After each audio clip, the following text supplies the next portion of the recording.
alhamdulillah asalaamaaleykum wa rahmatullahi taala wa barakaatuhu. cosaanu feetu bi Kossy TV cosaanu feetu bi. jokkoom ak alquran bu bees bu waaj gàmmu di jubli si mu waajal jokkoom ak sunnatu muhammadin sallallahu alayhi wa sallam bu bees bu gàmmu di jubli si mu waajal jokkoom ak jullit ñi bu bees bu gàmmu di jubli si mu waajal jokkoom ak jikko yonent bi sallallahu alayhi wa sallam saxal ko ci nit ñi lu bees. loolu nag moom la alxalifa ba tey ndono googu moom la amee waajtaay googu ci loolu la nekk bu ci duggee lépp lu ñuy tawat fii tey mën na koo def ci itteem waaye dafa bëgg waxtu bu geestoo rek mu gis ne suma gouvernement mu may accompagner ci bépp yëngatu boo xam ne maa ngi ko yëngatu ci lii te bu sottee lépp dafay delluwaat njëriñ ñeel Sénégal dëgg-dëgg ñi ngi rafetlu seen taxawaay. sëriñ bi mu ngi yóbbante nuyoom ak ngërmaandeem ci président waaye balaa yóbbante ngërmaande dafay jiital ay ñaan ndax ñaan moo ëpp solo yàlla defal ko tawfiq dëgëral ko ba nga xam ne naal yi nga xam ne mu ngi ko naal lépp jëm ci luy avancé loo Sénégal lépp loo xam ne dafa jëm ci yokku Sénégal yokku jàmm ji ci Sénégal yokku déggoo ci Sénégal yokku naataange ci Sénégal loolu yëpp ay ñaanam jiitu na ci waaye ñaan yi dana gën a feddaliku ci bés bi nga xam ne ci lañ jëm muy guddi mawlidu nabi sallallahu alayhi wa sallam ne wala Cheikh Ibrahima radiyallahu anhu dafa wax ne mas ta ñaan jotliku ci barke bi ci guddi googu daal lu may am ne waaw loolu xam ba léegi toxuwul ndax yàlla naa def barke ci barab bi guddi gi jaam bi mooy delloo alhamdulilah ñu delloo ñu yàlla may kon loolu ñu ngi leen di comme ni ma la wax sànq ne la gàmmu bu nekk def ko baax na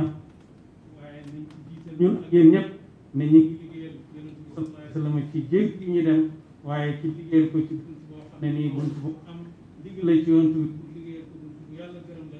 ñu ngi ñaan yàlla def jàmm ci réew yàlla jàppale leen ci liggéey bi jàppale président dimbale Sénégal ñu gàmm ngoo xam ne ñun ñëpp dañ ci delluwaat ñun tim ñu gàggantiwaat mbooleem gàggat yi ndax buñ ne yonent bi sallallahu alayhi wa sallam yenoon ci yërmande la responsabilité jullit bu nekk la muy fàttali ci yonent bi mu sa fàttali ci boppam moom nan la def ak yërmande bi diine jàmm la jullit bu nekk occasion la mu fàttali boppam moom nan la mel ak jàmm ak àddina nan la mel ak jàmm boppam nan la mel ak jàmm bi dëkkam nan la mel ak jàmmi réewam yonent bi jikko la ndax yàlla daf ko yónni mu moo tax jikko yi occasion la pour jullit bu nekk mu seetaat boppam nan la pare pour def ak jikko yooyu nga xam ne yonent bi sallallahu alayhi wa sallam moom la ñuy woon pour mottali gàmmu pour ñu loolu rek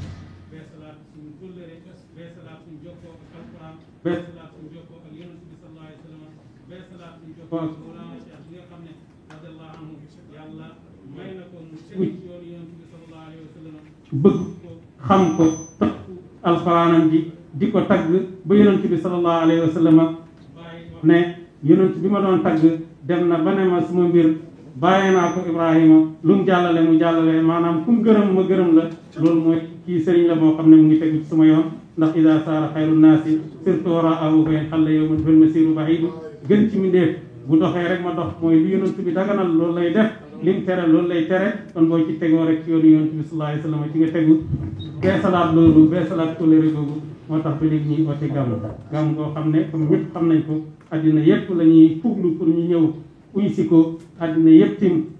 ñoo pare pour uy si ko bu ngeen taxawee taxawaay bii ngeen xam ne yéen a ngi taxaw pour accueillir àddina yëpp ñu ñëw loolu duñ mën a def lu may gërëm leen waaye duñ mën a def lu may ñaanal leen waaye duñ mën a def lu may béggal leen en avance ndax liggéey la boo xam ne ku ci liggéey rek yàlla dana la dimbale te ñun ñëpp ndimbali yàlla rek moom lañ soxla ndax kenn mën ta dem lu may ci ndimbali yàlla moo tax yàlla fu mu tuddee ndimbal ci alquran rek dana ci tudd turi yàlla yansurullaha yansurkum nasru min allahi wa fathun qarib idaa jaa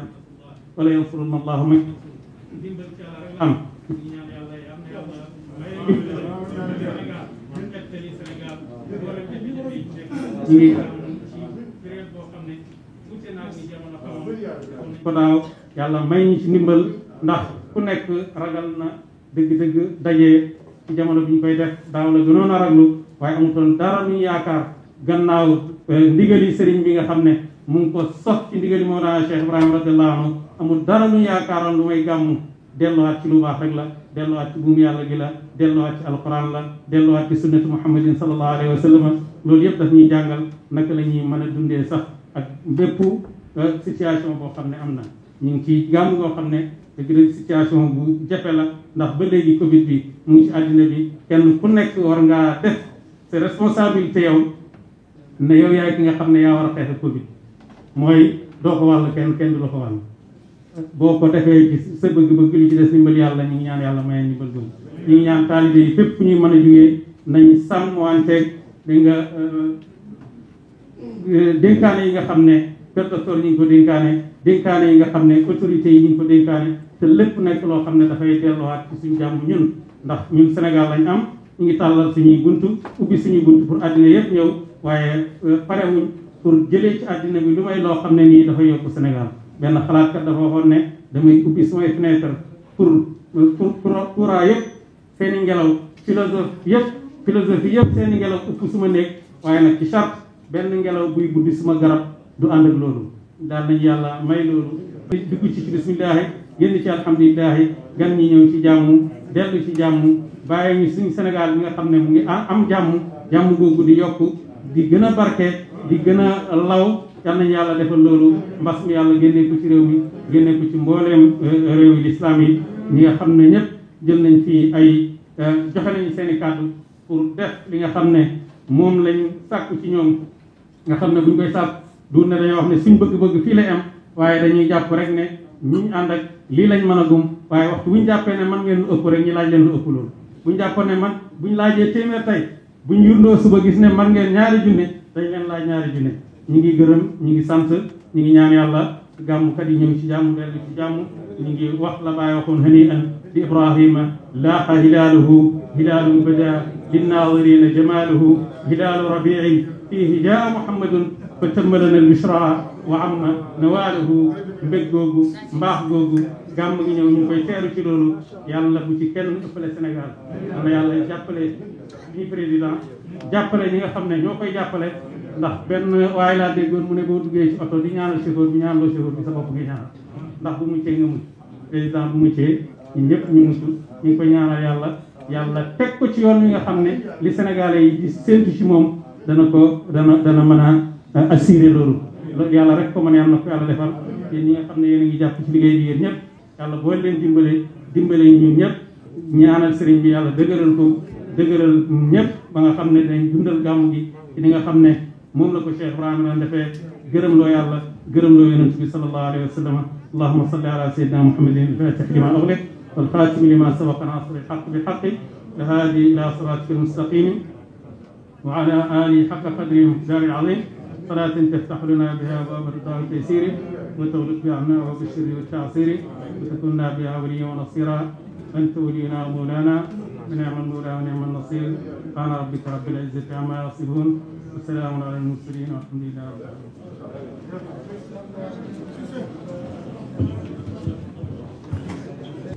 te sant nañ si yàlla bu baax di ñaan mu may ñu dégg ak topp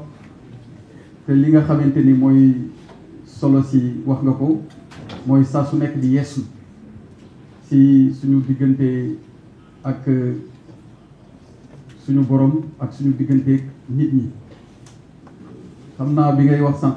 dama toog ba ci yàgg ma ni gàmmu gi moom tàmbali na ndaxte li nga xamante ni mooy thème gàmmu yëpp jot nga ko développé di fàttali tamit kaddu yu yiw ak yu kawe yi nga xamante ni Maolana Cheikh Ibrahim wax na ko kon loolu du ñu def lu dul rafetlu ko jataayu tey bi fàttali nga ko léegi ci sa wax jataay la boo xamante ni liñ si jublu mooy xool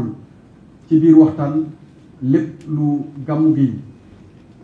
yittewu ci wàllu taxawaay diggante service su état bi ak comité d'organisation bi ñu jël ci ay engagement am luñ ci tàmbalee def ci wenn wàll wi li ci des ñu war ko mottali ci léeg ñuy egg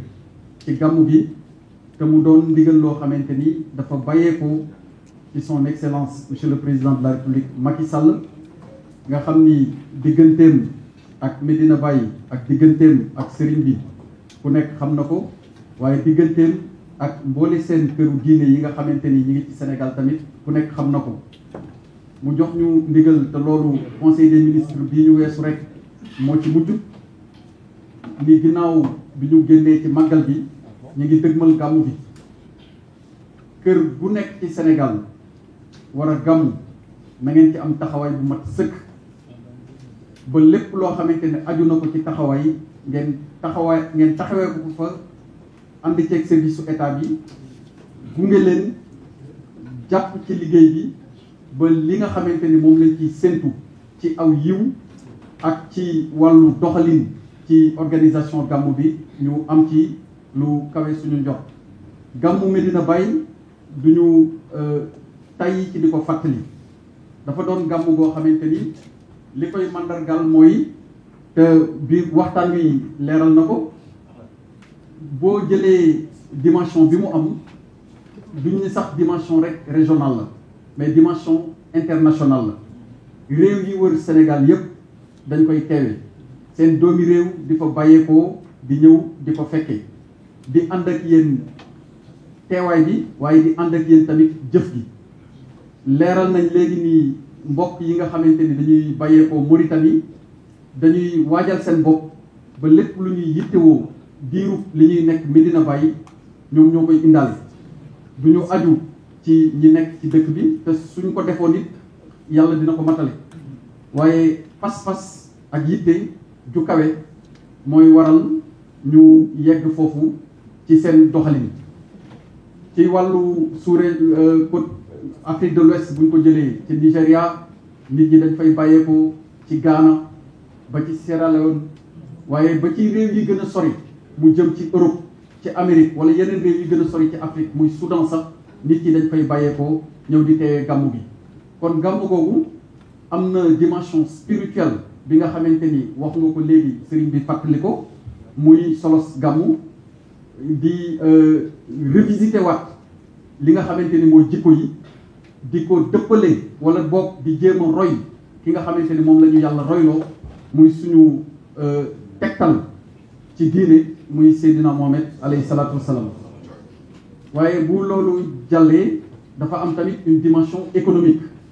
te dimension économique boobu mooy waral échange ak weccele yi nga xamante ni mi ngi am diggante Sénégal ak yeneen réew ñu ko ci seetlu ba tax na dina dundal gox waaye dina dundal koomu réew nga xamante ni day mel ni am na sëriñ yu baax yu ko daan wax dafay mel ni dafay boole ñaari yiw, dafay boole yiw bi nga xamante ni day suuxat ruu waaye dafay ànd ak yiw bi nga xamante ni day suuxat sa dundalin ni ngay dundee ci wàllu koom-koomu daamu aadama. te nit bu fekkente ni mbiram yéwénul ci wàll wi mën na indi gàllankoor ci wàllu jaamu yàlla. kon loolu lépp yiw la, ñu ngi ciy sant yàlla bu baax a baax a baax di wax ni service su état bi dinañ taxaw sous la coordination au niveau régional du gouverneur ba lépp li nga xamante ni moom mooy li ci war ci wàllu exécution engagement yi ci ñu defagul ñu taxaw ci ba kileeg ñu yegg ci gàmmu bi ñu def ko, ndaxte loolu lañu suñu kilifa sant muy le président de la République Macky Sall. di yóbbante ziyaara ak nuyoom jëmale ko ci xalifa bi, di wax tamit ni ñu ngi rafetlu waaye di wax allahumma amin te rafet nañ ci njort ndax wax nga ko léegi lu mat a bàyyi xel la liy bàyyi waxoon jëmale ko ci ñaan bu nangu te yàlla du mayee ba noppi di nangu lu dul ni yaa def li tax mu jóge fa, te loolu yéen a ngi ci ba tey leer na ñëpp. ñi ngi ñaan donte yeewuñ ko waaye ci barke wax jooju suñu borom tàbbal ci lépp luy yiw te nangul ñu li nga xamante ni moom ko ñaan mu doon njëriñu askan bi yëpp.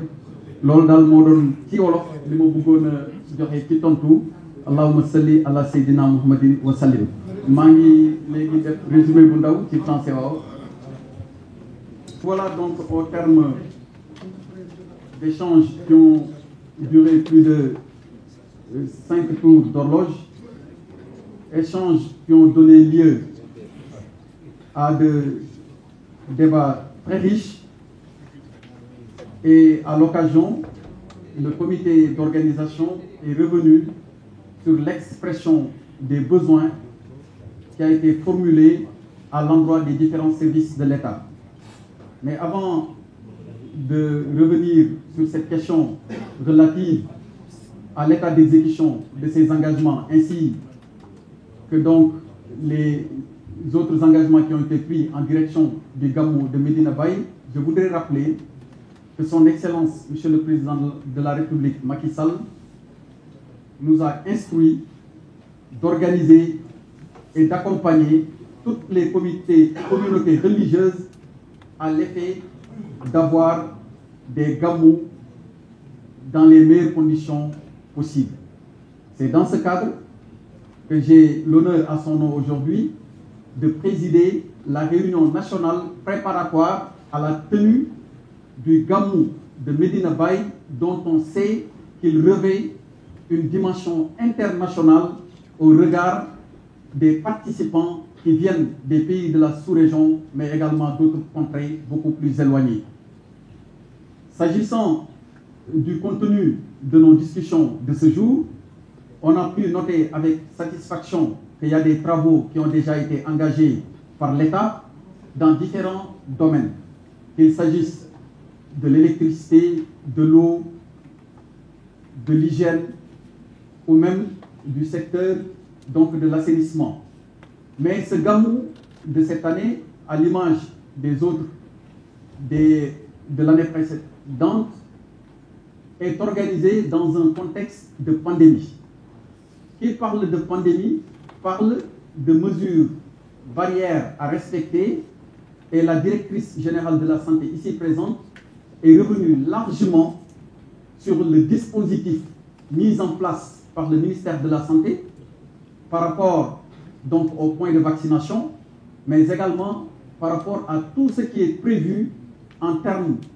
de mise à disposition de masques et en termes aussi de sensibilisation. L'organisation et les propos tenus tout à l'heure par Serigne Cheikh Mahi Niass, porte-parole de Medina Baye, ou Cissé, de Serigne Cheikh Mahi Cissé, Serigne Cheikh Mahi Niass et le Khalif, mais comme on le dit dans l'islam, et c'est plus précis encore en wolof, nit ku nekk ki la daraja yi ki la yónni ngay taxawee. Donc ça, je pense que dire que c'est Serigne Cheikh Mahi Cissé, représentant de Serigne Cheikh Mahi Niass ici, ne fait que conforter la conviction profonde que nous avons de l'éclat qui s'est dégagé, du contenu de son propos qui rappelle à bien des égards ce qui caractérise notre prophète bien-aimé, Sayyidina Mohamed alayhi salatu wassalam, qui est notre référence et notre modèle à nous tous. Je lui disais tout à l'heure en wolof que le Gamou a bien commencé. Il a bien démarré dans le cadre de cette réunion parce qu'il a été l'occasion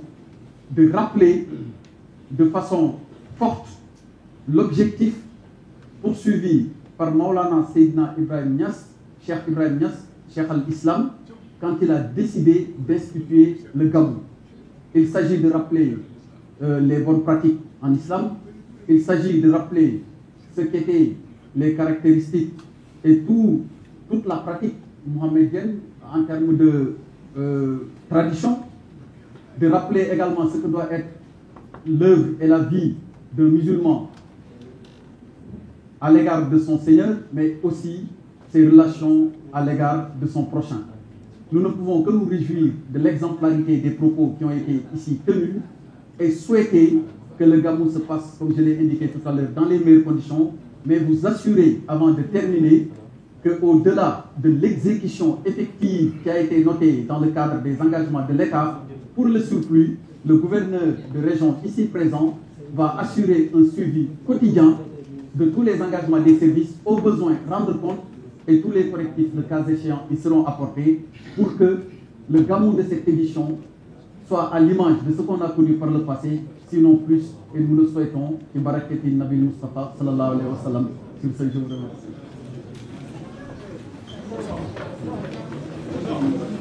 La ilaha illallah, la ilaha illallah, wa Kossy TV am ngeen yéenay liggéey Faydu baay bi Sidi Barhama Kossy TV am ngeen jaar